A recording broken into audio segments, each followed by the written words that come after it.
ভাই তুমি কোথা থেকে এসছো? আমি এসেছি বর্ধমান থেকে এসেছি। তোমার নাম কি? আমার নাম হচ্ছে শুভঙ্কর সাঁতরা।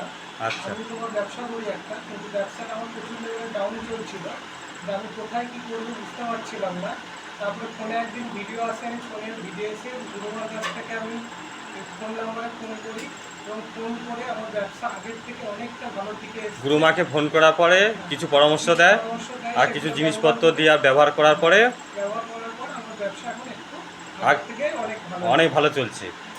হ্যাঁ। আচ্ছা, সবাইকে কি বলবে এখানে আসার জন্য? হ্যাঁ, সবাই এখানে আসবে, সবাই এখানে আসলে যার যে আমার বড় সাথে বড় ধরনের বিপদ আপদ হলে যার যা উপকার আছে, যার যা প্রবলেম আছে, সব সবাই এখানে সমাধান। আসলে সমস্যার সমাধান হবে। তোমার হয়েছে তো? হ্যাঁ, অবশ্যই আমরা হয়েছে। কেউ বানিয়ে বলছি না তো? না, না, না, না, তোমার হয়েছে। না, অবশ্যই হয়েছে। সবাইকে সবাই বলো জয় মা তারা। সবাই জয় মা তারা, সবাই দীক্ষা নিও, এবং সবাই ভক্তি করে বিশ্বাস করে ডাকলে মা বাবা এখানে অবশ্যই সাহায্য। আজকে তাহলে গুরুমা কেন দীক্ষা নেবে? হ্যাঁ, আজকে খুব গুরুমার বিশ্বাস। কাছে দীক্ষা নেবো, খুব বিশ্বাস করে গুরুমার কাছ থেকে দীক্ষা নিতে এসেছি। আর খুব উপকার পেয়েছো, অনেক উপকার পেয়েছি। তাই তো?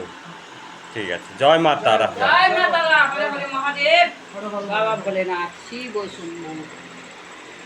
তারপর দেখতাম না করে